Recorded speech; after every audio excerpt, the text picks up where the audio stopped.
প্রিয় শিক্ষার্থীবৃন্দ, আবারও সবাইকে স্বাগতম জানাচ্ছি নতুন আরেকটি অ্যাসাইনমেন্টের জন্য।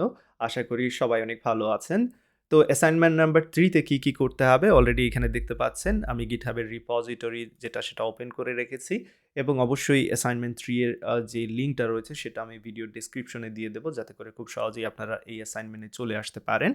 তো এই অ্যাসাইনমেন্টের মেইন উদ্দেশ্যটা কি সেটা যদি এখানে খেয়াল করেন দেখতে পাচ্ছেন ইউজার ইনপুট আপনি নিতে পারেন কিনা সেটার জন্য এখানে একটি টেস্টিং করা হচ্ছে। তো অলরেডি এই কাজটা কিভাবে করতে হয় আপনারা আমার ভিডিও দেখে শিখে নিয়েছেন, এবার টেস্টিং এর পালা যে এটা আসলে অ্যাপ্লাই করতে পারেন কিনা আপনি রিয়েল লাইফে। তো এখানে বলা হচ্ছে যে একটি ক্লাস ক্রিয়েট করতে হবে, যেই ক্লাসের নাম হবে প্রোডাক্ট। দেন সেই ক্লাসে একটি মেইন মেথড তৈরি করতে হবে, যেটা কিনা স্টেপ 2। স্টেপ 3 তে কিছু ভেরিয়েবল ডিক্লেয়ার করতে হবে, যেমনটা এখানে দেখতে পাচ্ছেন। এন্ড স্টেপ 4 এ এই ভেরিয়েবলগুলোর জন্য কিছু ডামি ভ্যালু ইউজারের কাছ থেকে ইনপুট নিতে হবে। অ্যান্ড দেন ফাইনালি সেগুলো প্রিন্ট করে দিতে হবে। That's all.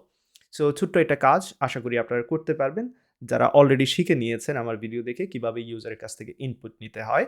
তো এবার কাজ শুরু করে দিতে পারেন এবং খুব তাড়াতাড়ি অ্যাসাইনমেন্টটি আপনারা কমপ্লিট করতে পারবেন বলে আমি আশা করি। অ্যাসাইনমেন্টটি কমপ্লিট হওয়ার পর ডেফিনিটলি ভিডিওর কমেন্টে আপনারা জানিয়ে কোডটা কপি অ্যান্ড পেস্ট করে এখানে দিয়ে দেবেন, যাতে করে অন্যরা দেখতে পারে এবং ফিডব্যাক এবং রিভিউ এর মতো কিছু জিনিস এখানে মেক করতে পারে, অর্থাৎ রিভিউ দিতে পারে। সেটা হচ্ছে মেইন উদ্দেশ্য এখানে। এবং সেই সাথে আমি দেখতে পারি যে আপনারা হার্ড ওয়ার্ক করছেন এবং আমি যাতে ইন্সপায়ার হই আরও নতুন অ্যাসাইনমেন্ট তৈরি করার জন্য, সেটাও একটা মেইন উদ্দেশ্য। তো লেগে পড়ুন নতুন অ্যাসাইনমেন্ট করার জন্য এবং আশা করি খুব শীঘ্রই আপনারা অ্যাসাইনমেন্টটি কমপ্লিট করতে পারবেন। Best of luck and definitely কেমন লাগছে অ্যাসাইনমেন্টগুলো সেটা জানাতে ভুলবেন না। সবাই ভালো থাকুন, সুস্থ থাকুন। আল্লাহ হাফিজ।